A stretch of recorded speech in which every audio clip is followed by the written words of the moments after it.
میں فلسطین کی وادی پہ کھڑا تھا، دور تا حد نظر انسانی تھا۔ سلیمان علیہ السلام کا مقام ہم تلاش کر رہے تھے، نظر ہی نہیں آ رہا تھا۔ بس ایک چھوٹی سی سڑک تھی، وہ بھی لگتا یہ تھا کہ ابھی کوئی بنی ہے، پہاڑ ہی پہاڑ ہے، ادھر اس ملک کی سرحد ہے، اس ملک کا بارڈر ہے، ادھر وہ ملک ہے، کچھ نظر ہی نہیں آ رہا تھا۔ یہ قافلے ایسے ہی گزرتے تھے۔ میں صحرائے اعظم پہ گیا، دنیا کا سب سے بڑا صحرائے اعظم، اس میں سفر کر رہا تھا، جہاں پل بھر میں ٹیلے ادھر سے ادھر ہو جاتے ہیں اور زندگی کا نشان ختم ہو جاتا ہے۔ جب زندگی میں یہ قافلے ہوں، ایک دفعہ کا تذکرہ میرے ساتھ ہوا، گاڑی کا پیٹرول بھی ختم ہو گیا،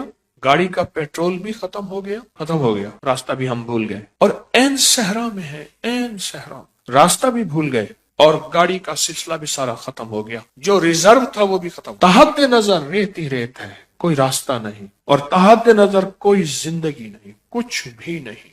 تحت نظر کچھ بھی نہیں۔ تو ہم نے پھر کیا کیا؟ سخت سردی تھی، ریت پہ تیمم کیا، تیمم کر کے 2 نفل پڑھے، 2 نفل پڑھ کے 3 دفعہ سورۃ یاسین پڑھی جن کو یاد تھی، اس کے بعد بیٹھ کے پھر سورۃ قریش پڑھنا شروع کر دی۔ ہمارے ساتھ ایک صحرائی آدمی تھا جو ستاروں کی چال پہ لے کے ہمیں چل رہا تھا۔ رات کے وقت میں باہر نکلتا، کہتے ٹھہرو، گاڑی کو ٹھہراؤ، پھر جا کے ایسے نا اوپر نیچے دیکھتا، ستاروں پہ دیکھتا، قطب ستارے کو دیکھ کے چل رہا تھا اور ستاروں کو دیکھ، ارے اس طرف کریں، ہماری منزل اس طرف ہے، 1-2 دفعہ بھول بھی گئے۔ اور ہمارے پاس جس بندے کی گاڑی تھی وہ گاڑی بھی بہت کمزور تھی، طاقتور ریت میں پھنس جاتی تھی، پھر جھاڑیاں کاٹ کے لے آتے، اس کے ٹائروں کے نیچے ریت نکالتے، اس کے نیچے جھاڑیاں دیتے، پھر کچھ بندے دھکا لگاتے، کچھ گاڑی دھکا لگاتی، پھر چلتی، پھر بندے دوڑ کے بھاگ جاتے۔ رات ایسی گزری ساری، منزل پہ پہنچے نہیں، سب کچھ ختم ہو گیا۔ اب اگلی منزل کیا ہے؟ اچھا، جو بندہ چلا رہا تھا وہ پرانا شکاری تھا، پھر اس نے اپنے واقعے سنانے شروع کیے۔ ہم تو شکار پہ نہیں نکلے تھے، ہمارا روحانی سفر تھا، وہ اس نے واقعے سنانے شروع کیے، کہنے لگے فلاں علاقے کا ایک MNA ہے، وہ شکار پہ آیا، ہرن کے شکار پہ، گاڑی دوڑا دی، پیچھے بھگا دی، بڑی گاڑی تھی اس کی،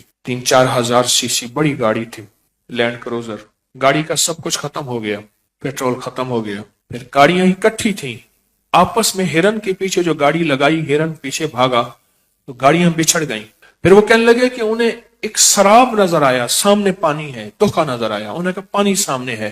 خود چل پڑے، اور چلتے چلتے چلتے آخر گر گئے اور مر گئے۔ 3 دن کے بعد ان کا جسم تھا جس میں گوشت نہیں تھا۔ کہنے لگے ایک دم میں آ رہا تھا شکار پہ تو مجھے دور سے ایک کپڑا نظر آیا، جھاڑیوں پہ نا وہ کپڑا ڈال دیتے ہیں، وہاں ایک ترتیب ہے کہ کپڑے کو دیکھ کے بندے آئیں، اونچی جھاڑی پہ مجھے کپڑا نظر آیا، میں نے کہا کوئی بندے ہیں پریشان ہیں، دیکھا تو 2 میاں بیوی تھے، ان کے منہ میں جھاگ ابھی باقی تھی، ایڑیاں رگڑ کے زخمی ہو چکی تھی،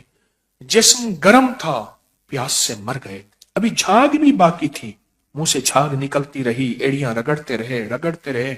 موت و حیات کی کشمکش میں آخر مر گئے، جھاگ بھی باقی تھی، جسم بھی گرم تھا، ابھی جانور نہیں پہنچے تھے، کھانے والے، نوچنے والے، گدھے اور جانور۔ تو اس نے یہ ہمیں واقع سنانے شروع کر دی، اب یہ واقع سنائے اور ہراساں اور خوف پیدا ہو۔ میں نے ان سے عرض کیا سورۃ قریش ہمارے ساتھ، جو سورۃ قریش پڑھنے کا وہ وقت آیا نا، اضطرار کا وقت، بے چینی کا وقت، جب کچھ نظر نہیں آ رہا، بندے کو نا کھڑا کر دیا جائے کنویں پہ، کنواں ہو نیچے اندھا، ٹھیک، اور اس سے کہا جائے کہ سورۃ قریش تجھے بچائے گی، بول کیسے پڑھتا ہے؟ تو بول کیسے پڑھے گا؟ ہم تو دعائیں پڑھتے ہیں، مانگتے کہاں ہیں؟ ہم دعائیں پڑھتے ہیں، مانگتے کہاں ہیں؟ میں پھر عرض کر رہا ہوں، ہم دعائیں پڑھتے ہیں، مانگتے کہاں ہیں؟ کہاں مانگتے ہیں؟ ہم تو مانگتے نہیں ہیں۔ وہ سورۃ قریش پھر میں نے کیسے پڑھی ہوگی، اور میرے ساتھ جو قافلے کے لوگ تھے کیسے پڑھی ہوگی؟ سوچیں، سورۃ قریش نفل پڑھے، اور نفل بھی اس سے پوچھے قبلہ کس طرف ہوگا، اس صحرائی سے پوچھا قبلہ کس طرف ہوگا، تو اس نے ستاروں کو ایسے دیکھ کے ایسے کہا کہ قبلہ تو اس طرف ہوگا،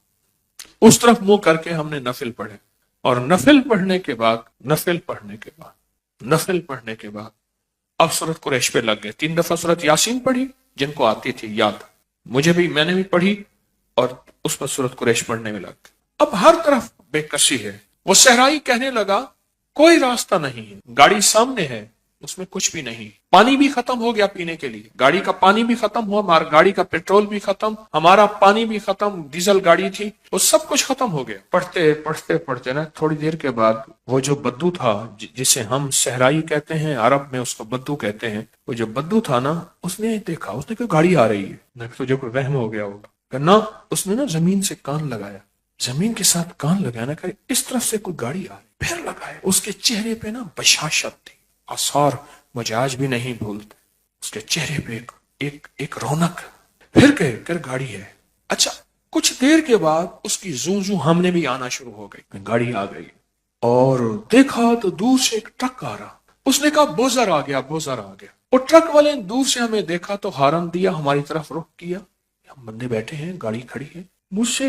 ہم سے پوچھ رہے ہیں تم یہاں کیسے؟ ہمارا تو سب ختم ہو گیا، آپ انہیں میں راستہ بھول گیا، میں بارڈر پہ ہماری جو فوجیں ہیں ان کے لیے پانی لے کے جا رہا ہوں۔ وہ ٹینکر تھا پانی کا، ریت میں چلنے والا، بہت طاقتور، کھینچ کے چلنے والا پانی کا ٹینکر تھا۔ اس نے کہا ہم راستہ بھول گئے ہیں، اور بڑی مشکل سے راستہ کرتے کرتے ہمیں نظر نہیں آیا، اور ہماری گاڑی کا رخ اس طرف ہو گیا۔ رحلۃ الشتاء والصیف، جب قافلے راستہ بھول جائیں، جب سفر میں الجھ جاؤ، وہ سفر صحرا کا ہو، وہ سفر زندگی کا ہو، وہ سفر کاروبار کا ہو، وہ سفر روح کی دنیا کا ہو یا روحانیت کا ہو، جب زندگی کے کسی نظام میں تمہارا قافلہ گرداب میں، سراب میں، عذاب میں کہیں بھی اٹک جائے، پھنس جائے، تو پھر سورت قریش تمہارا ساتھ دے گی، پر پڑھنا ایسے جیسے میں نے صحرا میں پڑھا تھا۔ ہاں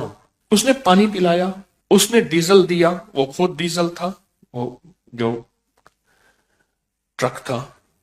اس نے سب کچھ دیا۔ ہمارے ایک صاحب تھے، اس نے کہا تو ڈیزل دینے کا حق ہی نہیں رکھتا، ہم مر جائیں گے تو اسے ڈیزل نہیں لیں گے، سرکاری چیز ہے ہم کیسے لے سکتے ہیں؟ اس نے کہا بات تو ٹھیک ہے، میں سرکاری چیز ہے، پانی بھی سرکاری ہے، ڈیزل بھی سرکاری، تو میں کیسے دے گا؟ اس نے کہا جی یہ میرے پاس ایک ڈائری ہے، اس نے اٹھائی، اس میں مونوگرام چھپا ہوا تھا سرکاری، اس نے کہا جی اگر میں استعمال کرتا ہوں تو یہ ہمیں ہے، میں اس کا خود اپنی جیب سے دوں گا، کرے وعدہ کر۔ انہوں نے وعدہ کیا، جی آپ کو میں اتنا دے رہا ہوں، اتنا پیسہ بنا، اتنا جیب سے دوں گا، میں دوں گا، کہاں ہم لیں گے؟ جب اس کی غیبی مدد آتی ہے، جب وہ غیب سے کرنے پہ آتا ہے، اور بندے کی تڑپ، بندے کی طلب، اندر کی بے چینی اور بے کلی اور بے قراری عرشوں سے فیصلے کرواتی ہے، پھر گاڑیاں ایسے بھٹک جاتی ہیں، حالانکہ وہ کہتے ہیں میری ساری زندگی صحراؤں میں گزری ہے، میں نے ڈرائیونگ کی ہے، میں شہر سے پانی میٹھا بھر کے لاتا ہوں، اور جتنی ہماری چوکیاں ہیں بارڈر پہ میں ان سے پانی پہنچاتا ہوں، چوکیوں کے پاس برتن ہیں، بڑے بڑے ڈرم ہوتے ہیں، وہاں بھرتا ہوں، وہاں بھرتا ہوں، وہاں بھرتا ہوں۔ میری زندگی کا پہلا واقعہ ہے، وہ دو آدمی تھے، کہنے لگے میری زندگی کا پہلا واقعہ ہے، میں راستہ بھول گیا ہوں، کوئی طاقت تھی جس نے مجھے ان کی طرف لوٹایا، کیونکہ ہم رات کے بیٹھے ہوئے تھے، رات ہی ہماری کہانی ختم ہو گئی تھی ہر چیز، اور وہ کل کا چلا ہوا تھا، اور رات ہی اسی وقت میں ہم نے اندازہ لگایا جس وقت میں ہم نے نفل پڑھے اور سورت یاسین پڑھی نفل حاجت کے، اور سورت قریش پڑھنا شروع کی، اسی وقت میں اللہ کے غیبی نظام نے سٹیرنگ اس کا موڑ دیا۔ پوچھا تیرا سٹیرنگ کیسے موڑا؟ کہا تھوڑی سی اونگ آئی تھی مجھے، اس لیے کہہ رہا ہوں نہ اونگا کرو، سٹیرنگ مڑ جاتا ہے۔ جب قافلے چلتے تھے اور وہاں قزاق ہوتے تھے، لٹیرے ہوتے تھے، لوٹنے والے مال کو، چیزوں کو، تو ان قافلوں کی حفاظت کے لیے، کیونکہ قافلوں کو دو چیزوں کا خوف ہوتا تھا، یاد رکھیے، ایک امن کا، ایک بھوک کا، وَآمَنَهُمْ خوف، جوئم وَآمَنَهُمْ، جو کہتے ہیں